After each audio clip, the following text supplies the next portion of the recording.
What's up, y'all? I just want to take a quick moment to share with you my new favorite thing. Um, and that would be the Eberlestock Bando bag. It is a, for lack of a better term, fanny pack. It feels weird to say the word fanny because it's not 1982 anymore, and fanny is just a funny word for me to say. Um, if you are looking for a crossbody bag or a waist bag, um, this for like everyday carry, this is where it's at. Eberlestock carries two versions of this: the small version, and then they make a slightly larger version for people to carry that can fit a decent more amount of things. But we'll explain more of that towards the end of this video. Without further ado, I'm just going to get right into it.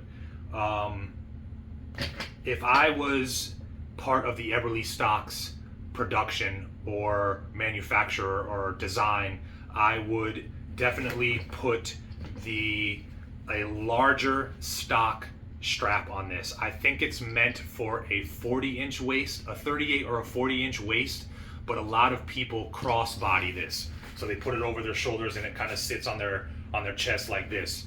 And that 40-inch stock strap is not long enough to do that because it'll sit way up here if you try to do that, and it's awkward as shit trying to get things out of it. So if you crossbody, a lot of people crossbody and it sits here, or sometimes they do like this, but either way, crossbody in front of you is right around here, and the 40-inch or 38 or 40-inch stock strap doesn't work. So that's why I went on Eberlestock's website and got this little extension strap that goes from this buckle to here. And due to the world we live in and how shisty and shady people are, when I buckled in this strap, I took the excess piece of strap and wrapped it around the buckle, so if someone tries to click it, it won't come undone. Because people try to click the buckles and take your fanny pack, because people know that there's fanny pack. People know that there's goodies inside of it, so they'll just click the buckle and pull the bag and run off with it.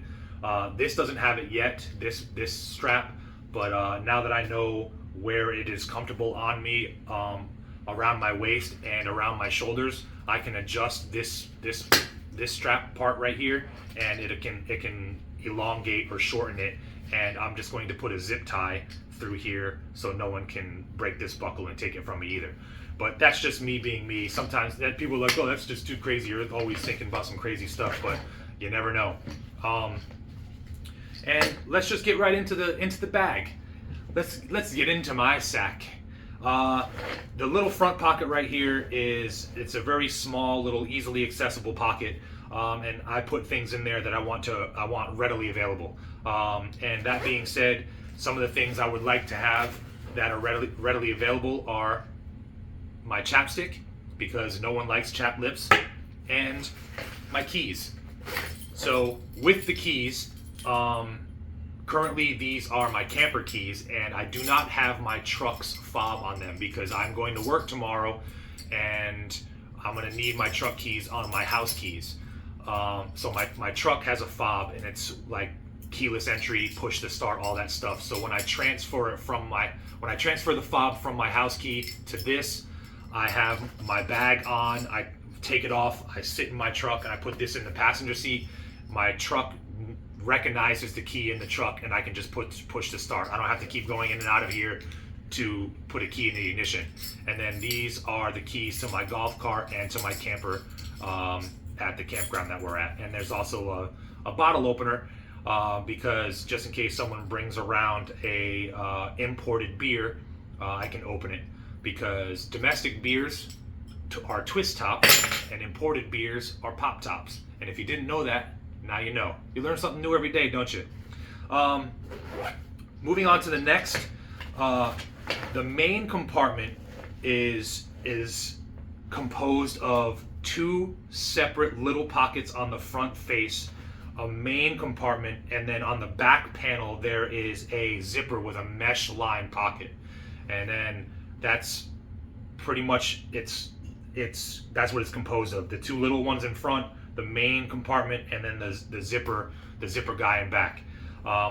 First and foremost, I don't have a Sharpie, but I do have a pen. I'm also going to stick a Sharpie in here because some things Sharpies can write on that pens can't. But in the meantime, a fucking pen. Run of the mill. I want a capped pen and not a click pen because sometimes the click can accidentally engage and you'll be writing all over inside of the bag. And that's just a mess, and then it's just shitty. So get a capped pen. Also in that main compartment, there's a flap to the top of it. The roof, if you will, opens up, and there is an elastic strap that's probably like 3 inches long. Some people put sunglasses in here. There's a guy that I know that he hunts. He's a very avid hunter, and he puts turkey call in here.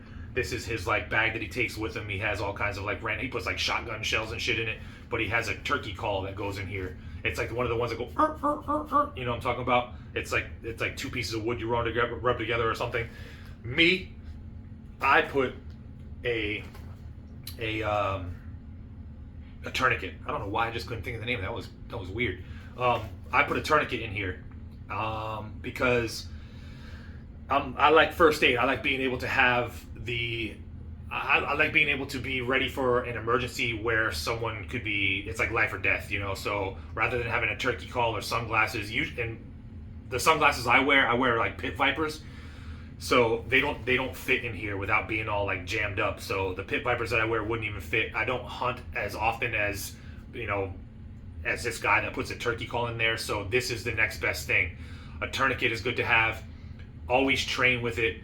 Be familiar with your medical equipment, and don't buy cheap shit. This is from, I forget what website it's from, but it's not an Amazon special. It's actually from a medical supply. I actually got, I think it's trauma kit, trauma gear, trauma something, but I got an IFAC from them, and I bought like extra tourniquets. So yeah, this is what I have on the top of mine. So inside the pouch now, the main compartment, because it's sticking out, I have a Gerber multi-tool, and basically this is literally, it's in the name, multi-tool. It's pliers, it's a saw, it's knives. There's scissors in here. I got this specific I don't even know, does it have a name? No, it's just called the Gerber suspension. I don't know, but I got this specific one because there's a little set of scissors in it. But there's a Phillips head, there's a flat head in it, and you'd be surprised how many applications you come across where you're like, oh man, I wish I had a screwdriver. And if you put one in here, this is a must for your EDC needs. Now, the two pockets on the inside of the front panel, I'm gonna get into that next. This is an Eclipse Holsters hard wallet. This has all my secondary stuff in it. It has my secondary bank card, my secondary credit cards. It has like a Home Depot card, a Lowe's card. It does not have any of my IDs. I keep my my Pennsylvania and my Utah concealed carry permits in my chain wallet, and my actual driver's license ID in my chain wallet as well. Both my hard wallet and my inside waistband holster are from Eclipse. Awesome company. I highly recommend looking into them if you're looking for either of these two things. They also make shirts and swag and stickers and stuff. But yeah, the hard wallet fits in there. This is for emergencies and stuff. All my secondary credit cards and a backup bank card and whatnot. So yeah, and it has a little belt clip in there that I just clip onto the outside of the pocket.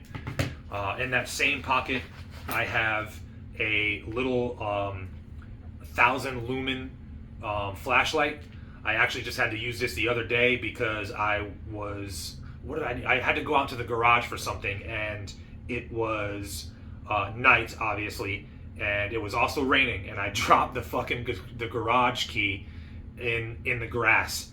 And for some odd reason, maybe it was because of the rain and it was just clouding the sensor or something, the the motion sensor didn't kick on, and the light didn't recognize me for the motion light to come on. So luckily I had this bad boy on me, because I was just like getting out of my truck and I was running to the garage to get something, and I had the garage key. I came into the house actually and didn't grab anything else. I grabbed the garage key off the loop, or off the hook, ran to the garage, and while I was running, the key fell. So I'm in the dark, in the rain, with this, looking for it. It took me about like 2 minutes to find the key in the grass. I was pissed off, but I would have had to run back in the house, grab a flashlight, or just wait till fucking tomorrow to get what I had to get. But this flashlight was, I've only been carrying this for a week, and I've already had to use this flashlight in a fucking situation. So invest in a flashlight. This is an Amazon special, by the way. Some people are like, oh, why don't you get a Streamlight, or why don't you get an Olight, or whatever. I do have my expensive flashlights in my go bag. I have an Olight that a buddy got me for Christmas or my birthday, whichever one of the two. It's like 1200 lumens. It's bright as shit. It also has ultraviolet light, so if you go into a hotel and if you want to see if there's people's DNA on the sheets, you can flash the ultraviolet light on it. And it's also a laser pointer.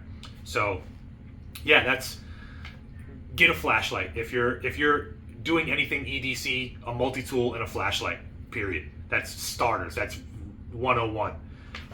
This right here, oh, why you carrying Altoids? Your breath stink? No, this is a little mini first aid kit, a little mini IFAK. And inside this Altoids tin, there's antacid, there's cough drops, there's burn cream, there's acetaminophen, like aspirin, Advil, ibuprofen, Motrin, there's Band-Aids, and then there's triple antibiotic ointment. This is basic stuff. I suffer from heartburn. I eat spicy things. Alcohol gives you heartburn. I carry antacids in here.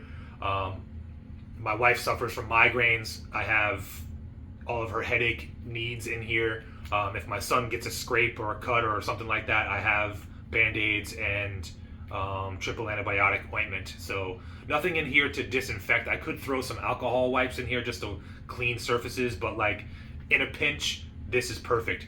You'd be surprised on how many uses you can find for these little Altoid tins. In my go bag, I actually have one of these tins full of, it's like a little mini fire starter kit. There's strike anywhere matches, there's a ferrocerium rod, there's a lighter, there's kindling in it, there's like it's like shaved fat wood, but yeah, like that's a little fire starter kit and it's perfect. Next, this is just a charger. It's a charging wire, USB to USB-C.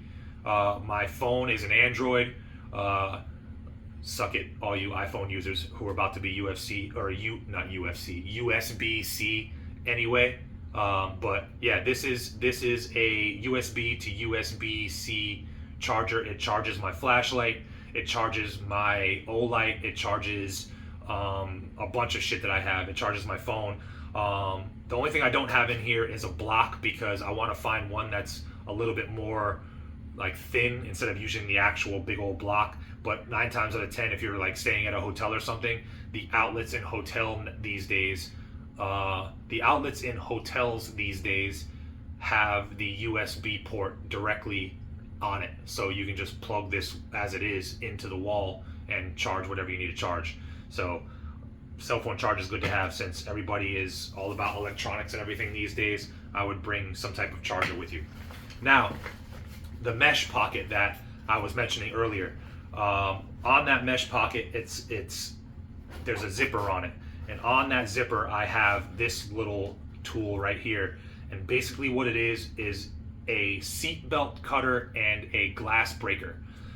So you hear a lot of stories about people leaving their dogs and or children inside a hot car during the summer. This right here is a quick and easy way to break a window without having to panic and find a rock or punch a window a bunch of times until it breaks. This little black piece right here, you just put it up against the window, push on it, and then when you push on it, it compresses, and when it reaches a certain point, a spring basically unloads, and this little metal piece kind of like ejects out of the tip of this, and it doesn't like shoot out, but it just comes out enough to shatter the window, and then you can just basically tap the window, and then the square safety glass falls. You can reach in and bring a new puppy home to your wife. Yeah, I haven't had a chance to use this in that application yet, but I did get a chance to go to a local pick and pull and try this out on a windshield and a couple of the passenger and driver's side windows, and it fucking works. I have like 7 of these things. I have 2 in my truck, 1 in my motorcycle, 1 in here, 1 in my go bag. I'm pretty sure there's like 1 or 2 at the campground. But yeah, really cool tool to have. Inside the mesh pocket is just a fixed blade knife. I always, not in these because these are my chill house shorts, but I always carry a foldable pocket knife, usually something by like Kershaw or Spider or anything like that. No bullshit. I don't want to get, like, knives are tools. To me, knives are tools. They're not weapons. They could be used as a weapon, but you want to get a good knife, a reliable knife, a sharp knife. So I don't buy like cheap, like fucking Amazon shit when it comes to my knives. This is actually, I think it's Smoky Mountain. A buddy of mine got me this. I think this was another birthday and or Christmas gift. It's like, I want to say it's Smoky Mountain makes this. It's a Damascus steel fixed blade knife. It's about 3 inches long. It has like a cherry handle. Super dope knife. Basically just use this to cut rope, tape, if I need to get into cardboard boxes or anything like that. It's just a utility tool, and it works for what I need it for. I also use the spine of this to strike ferrocerium rods, or I shave fatwood with it. Fatwood, if you don't know, is a part of a pine tree. If it falls, the sap kind of collects around knots or like branches, and people come and harvest that, and it's really good at starting fires because of the sap. So there's another thing you learned today. And the main reason, the Feast de la Resistance, why I got this bag is because it is an EDC bag. Inside this currently is my SIG P365 with a TLR6 and the Hollow Sun red dot. There's also a spare mag that I Gucci'd out, and it was a 12 round mag, and now it's a 14 round mag because I changed the spring. And yeah, I think it's a Vertex. I always forget the name. It's like some kind of like ninja name or something like that. Like I can't forget the name. But if you go on Vertex, it's a customizable Velcro holster for this type of application. The whole thing it basically sticks inside to this Velcro hook and loop wall on this back panel here, and you can just put the gun in here however you're comfortable. You can put it straight in, you can put it on an angle for an easier draw, but it's perfect for this type of application. Highly recommend using it. And then it's also the Vertex magazine holster. Yeah, I can't express to you how excited I am to keep using this, because right now, like I said, I've only been carrying it for a week, and I mean it's comfortable. In the winter and the fall, I use this for an IBW or IWB because I'm wearing like big shirts, hoodies, things like that, and I don't print as much. This you can wear to the mall, you can wear to anywhere you want to go that isn't a communist state and allows guns. And it doesn't scream tactical. It doesn't scream I'm holding a gun in here. You just look like a regular ass dad wearing a crossbody fanny pack. But yeah, like if you're in the market for any type of EDC bag that you can take with you, some type of, like, women have purses and like dudes don't want to carry a Merce, so this is like the next best thing. If like fanny packs don't go out of style, yo. Like you need to like I said, you need to be comfortable in your masculinity and get yourself a crossbody bag and then rock the shit out of that thing, and you won't be hated on. They're like, they get unpopular for a little while, like the JanSport ones with like the weird designs and shit on it that look very Saved by the Bell-ish. But like this, I mean, it is like that coyote tan color, but it doesn't scream tactical. You know what I mean? I can walk around in a public place in the mall or wherever, and people won't think I'm carrying a gun. The people that might kind of look at me funny will know the Eberlestock brand and be like, hey, and I'd be like, hey, and we'll know, you know. But those are cool people. That being said, I hope you liked the video. I hope it was informative. There's probably going to be some things I'm going to be changing in and out of this as I go along, but as of right now, this is all the shit that I fit in here, and it's just your everyday run-of-the-mill EDC stuff. And I hope you liked the video. Peace.